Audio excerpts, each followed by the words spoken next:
دوستو آج میں آپ کی خدمت میں چار عابدوں کا ذکر پیش کروں گا۔ حضرت علی رضی اللہ تعالیٰ عنہ اور حضرت عروہ رضی اللہ تعالیٰ عنہ فرماتے ہیں کہ نبی کریم صلی اللہ تعالیٰ علیہ وآلہ وسلم نے بنی اسرائیل کی چار ہستیوں کا ذکر فرمایا، چار عابدوں کا ذکر فرمایا۔ حضرت ایوب علیہ السلام، حضرت زکریا علیہ السلام، حضرت حزقیل علیہ السلام اور حضرت یوشع بن نون علیہ السلام، ان چار ہستیوں کا ذکر فرمایا اور فرمایا کہ ان ہستیوں نے 80 سال تک اللہ کی عبادت کی اور اس طرح عبادت کی کہ پلک جھپکنے تک کی مہلت میں بھی نافرمانی نہیں کی۔ اس طرح اللہ کی ان ہستیوں نے عبادت کی کہ پلک جھپکنے تک بھی نافرمانی میں وقت نہیں گزارا۔ تو دوستو جب ان ہستیوں کا نبی کریم صلی اللہ تعالی وسلم نے صحابہ اکرام کے سامنے ذکر پیش کیا تو صحابہ اکرام رضوان اللہ عنہم اجمعین کو تعجب ہوا ان ہستیوں کا ذکر سن کر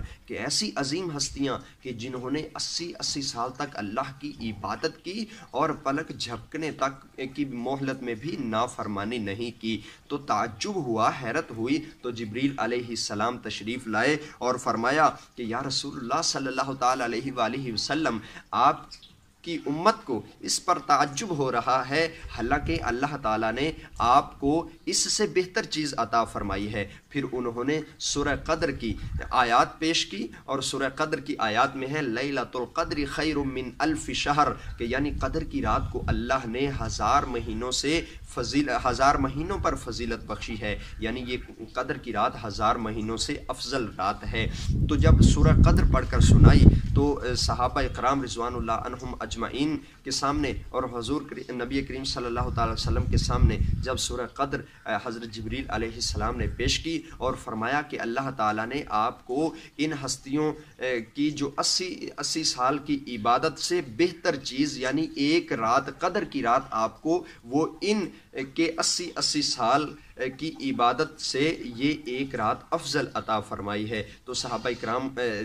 خوش ہوئے، نبی کریم صلی اللہ تعالی وسلم بھی خوش ہوئے، صحابہ اکرام بھی خوش ہوئے۔ تو دوستو کہنے کا مطلب یہ ہے کہ جو لیلۃ القدر ہے، ایسی عظیم رات، ایسی بابرکت رات جس کا فائدہ اٹھانا ہر مسلمان کو ضروری ہے، ہر مسلمان کو چاہیے کہ اس رات میں اللہ کی عبادت کرے۔ اور حضرت ابو ہریرہ رضی اللہ تعالیٰ عنہ فرماتے ہیں من قام لیلۃ القدر ایمانا و احتسابا غفر له ما تقدم من ذنبه۔ حضرت ابو ہریرہ رضی اللہ تعالیٰ عنہ فرماتے ہیں کہ جو شخص لیلۃ القدر میں ایمان کے ساتھ اور ثواب کی نیت سے کھڑا ہوتا ہے، عبادت کے لیے کھڑا ہوتا ہے، تو اس کے پچھلے گناہ معاف ہو جاتے ہیں، پچھلے سارے گناہ معاف ہو جاتے ہیں۔ تو دوستو آج اگر لیلۃ القدر 27 شب، یہ ضروری نہیں کہ یہ 27 ہی لیلۃ القدر ہے، پچھلی جو طاق راتیں رمضان المبارک کی گزر چکی ہیں، 21 23 25 27 29، یہ تمام کی تمام ان میں کوئی بھی لیلۃ القدر ہو سکتی ہے، لیکن اکثر بزرگان دین نے 27 کو زیادہ مقدم رکھا کہ 27 اکثر ہی لیلۃ القدر ہوا کرتی ہے۔ تو میں آپ کی خدمت میں اب 27 رمضان المبارک کے نوافل پیش کروں گا۔ اگر اللہ تعالیٰ نے اس میں لیلۃ القدر بنا دی تو آپ کے مقدر سنور جائیں گے، یعنی 1000 مہینے یہ کتنے بنتے ہیں دوستو؟ 1000 مہینہ بنتا ہے 83 سال اور 4 مہینے بنتے ہیں، یعنی اگر کوئی بندہ 83 سال 4 مہینے اللہ تعالیٰ کی اس طرح عبادت کرے، اس نے نافرمانی بالکل نہ کی ہو، پلک جھپکنے تک کی بھی مہلت میں نافرمانی اللہ کی نہ کی ہو، تو یہ 83 سال 4 مہینے یعنی 1000 مہینے سے بھی یہ ایک رات افضل اللہ تعالیٰ نے فرمائی ہے۔ تو اگر کسی کو یہ رات نصیب ہو جاتی ہے، میسر ہو جاتی ہے، تو اس کو 83 سال اور 4 مہینے کی مسلسل اور نافرمانی سے ہٹ کر، نافرمانی جس میں بالکل شامل نہیں، اس سے بھی یہ ایک رات آپ کو افضل والی رات مل سکتی ہے۔ تو اس رات میں اللہ کی عبادت، ایمان، عبادت اور احتساب کی نیت سے کرنی ہے، ایمان کے ساتھ ثواب کی نیت سے، اور اپنا احتساب کرنا ہے پچھلے تمام گناہوں پر آپ نے رونا ہے کہ اے رب ذوالجلال پچھلی جو میں نے زندگی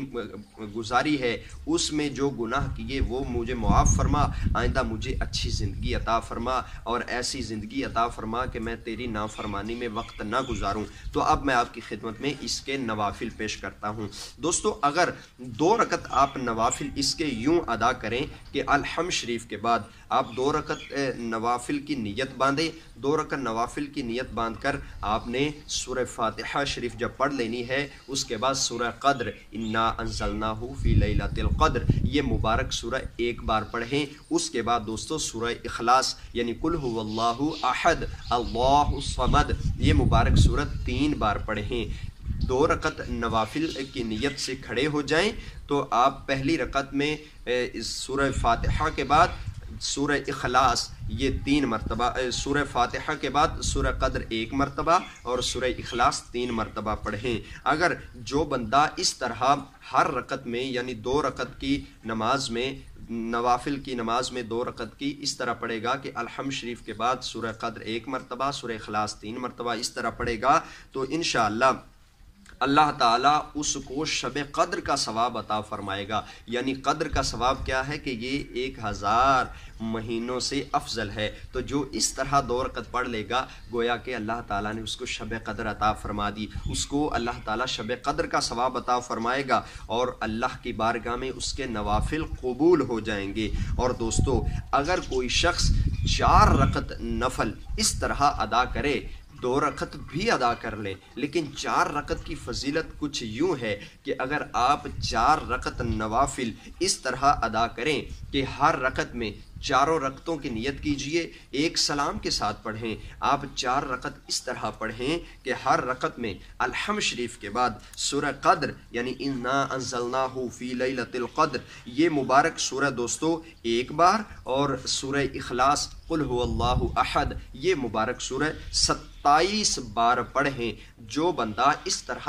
4 رکعت نوافل پڑھ لے گا تو اس کو اللہ تعالیٰ ایسا ثواب عطا فرمائیں گے کہ اس شخص کو اللہ تعالیٰ گناہوں سے ایسے پاک کر دے گا جیسے کہ وہ آج ہی ماں کے پیٹ سے پیدا ہوا ہے۔ اتنا اللہ تعالیٰ اس کو ثواب عطا فرمائیں گے کہ اس کے تمام گناہ معاف ہو جائیں گے، گویا کہ وہ اس طرح پاک و صاف ہو جائے گا کہ جس طرح بچہ آج ہی ماں کے پیٹ سے پیدا ہوا اور بالکل گناہوں سے پاک ہے۔ تو یہ عالم ہے دوستو 4 رکعت نوافل ادا کرنے کا۔ 2 رکعت کی بھی فضیلت آپ نے سن لی اور 4 رکعت کی بھی فضیلت آپ کو بتا دی۔ اب دوستو اس رات کو آپ قدر کی رات کے طور پر اگر اس میں نوافل پڑھتے ہیں تو انشاءاللہ مجھے امید ہے کہ اللہ رب ذوالجلال آپ کو شب قدر کا ثواب بھی عطا فرمائے گا اور آپ کی عبادت بھی قبول ہوگی۔ دوستو امید ہے کہ آپ اس ویڈیو کو شیئر کریں گے۔ ہمیں دیجیے اجازت، نئی ویڈیو نئے عمل کے ساتھ آپ کی خدمت میں حاضر ہوں گا۔ السلام علیکم ورحمۃ اللہ وبرکاتہ۔